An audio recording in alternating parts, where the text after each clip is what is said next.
بسم اللہ الرحمن الرحیم۔ شروع اللہ کے نام سے جو بڑا مہربان اور نہایت رحم کرنے والا ہے۔ السلام علیکم ناظرین۔ بنی امیہ میں موسیٰ بن محمد بن سلیمان سب سے زیادہ عیاش اور بے فکر بادشاہ تھا۔ رات دن کھانے پینے پہننے اور خوبصورت لونڈیوں کے ساتھ مشغول ہونے اور آرام طلبی اور تن پروری کے سوا کوئی کام دنیا اور دین کا نہیں کرتا تھا، اور حسن و صورت بھی اللہ تعالیٰ نے اسے اس درجہ عطا فرمایا تھا کہ دیکھنے والا بے اختیار سبحان اللہ بول اٹھتا تھا۔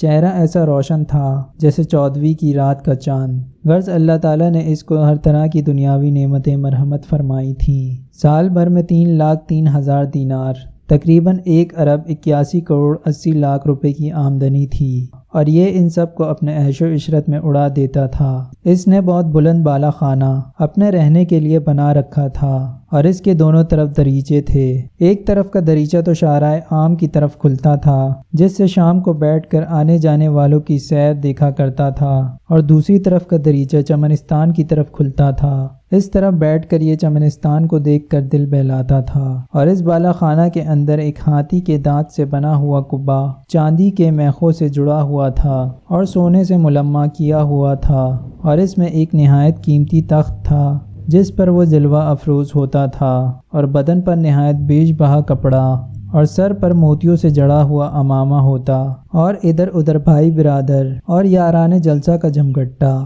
اور پیچھے غلام و خدام کھڑے رہتے، اور کبا سے باہر گانے والی عورتیں رہتی۔ کبا میں ان عورتوں میں ایک پردہ حائل تھا، جب چاہتا انہیں دیکھتا، اور جب رات کو دل چاہتا تو پردہ ہٹا دیتا تو وہ گانا شروع کر دیتی، اور جب بند کرنا چاہتا تو پردے کی طرف اشارہ کر دیتا، وہ چپ ہو جایا کرتی تھی۔ غرض اسی شغل میں اس کی رات گزرتی۔ رات کو یاران جلسہ اپنے اپنے گھر چلے جاتے، اور رات کو وہ جس عورت کے ساتھ چاہتا تھا خلوت کرتا تھا، اور صبح کو شطرنج کھیلنے میں مصروف ہو جاتا۔ اس کے سامنے بیماری یا موت یا کسی ایسی شے کا جس سے غم پیدا ہو ذکر کرنا منع تھیں، اور حکایات اور عجیب و غریب باتیں جن سے ہنسی دل لگی ہو اس کے سامنے ہوتی، اور ہر روز نئی نئی پوشاکیں اور قسم قسم کی خوشبوئیں استعمال کرتا۔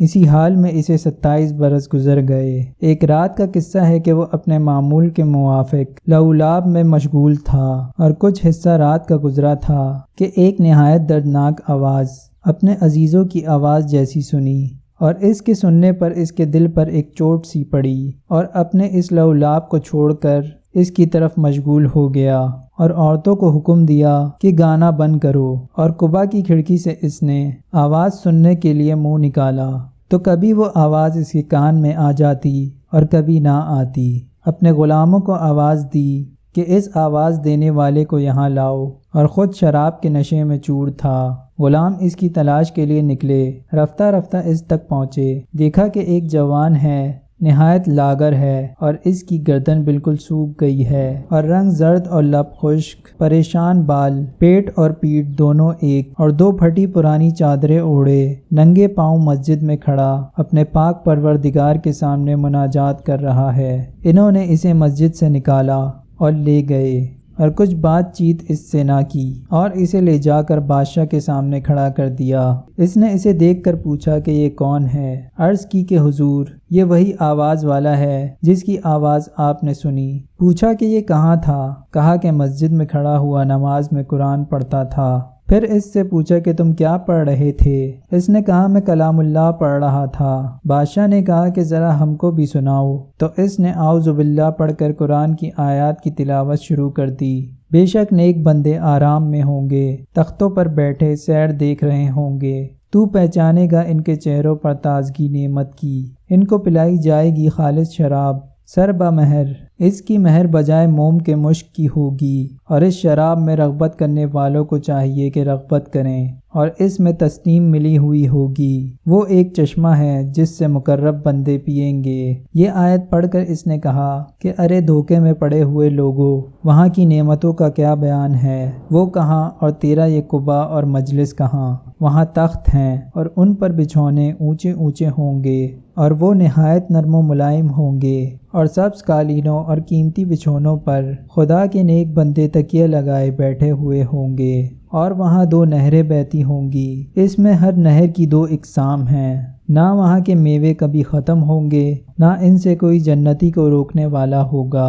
بہشت میں رہنے والے اس کے پسندیدہ عیش میں ہوں گے، اور وہاں کوئی بیہودہ کلام نہ سنیں گے، اور ان میں اونچے اونچے تخت ہیں، اور پاکیزہ بچھونے رکھے ہوئے ہیں، اور تکیے قطار میں رکھے ہوئے ہیں، مخملی درخت ان پر سایہ کیے ہوں گے، وہ لوگ ہمیشہ سائے اور چشمے میں رہیں گے، اور جنت کے پھل دائمی ہیں، اور یہ سب تو متقیوں کے لیے ہے۔ اب کافروں کی سنیے، ان کے لیے آگ ہے، اور آگ بھی ایسی کہ جس میں ہمیشہ ہمیشہ رہیں گے، اور عذاب کبھی ہلکا نہ کیا جائے گا، اسی میں نا امید پڑے رہیں گے۔ اور جب فرشتے انہیں منہ کے بل گھسیٹیں گے تو ان سے کہا جائے گا یہ عذاب چکھو، غرض ان پر طرح طرح کا عذاب ہوگا۔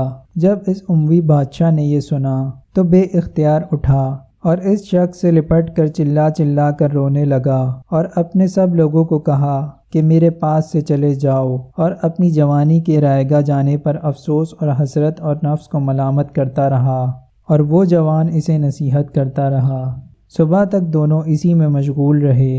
اموی نے اللہ تعالیٰ سے عہد کیا کہ کبھی حق تعالیٰ کی نافرمانی نہیں کرے گا، اور اپنی توبہ کو اس نے سب کے سامنے ظاہر کر دیا، اور مسجد میں بیٹھا رہا، اور ہر وقت عبادت الہی میں رہنے لگا، اور تمام سونا چاندی اور کپڑے بیچ کر صدقہ کر ڈالے، تمام نوکر چاکر الگ کر دیے، اور غصب کی ہوئی تمام جائیدادیں ان کے مالکوں کو واپسی کر دیں، باقی جائیداد غلام اور لونڈیاں بیچ ڈالیں، اور جس کو آزاد کرنا چاہا آزاد کر دیا، اور موٹے کپڑے پہن لیے، اور جو کی روٹی کھانے لگا۔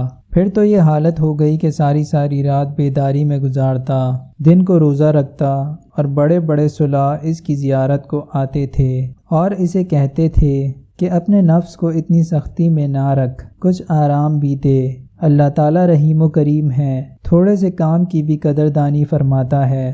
وہ جواب دیتا، بھائیوں میں نے بڑے بڑے گناہ کیے، رات دن اللہ کی نافرمانی کرتا رہا، اور یہ کہہ کر خوب روتا رہا۔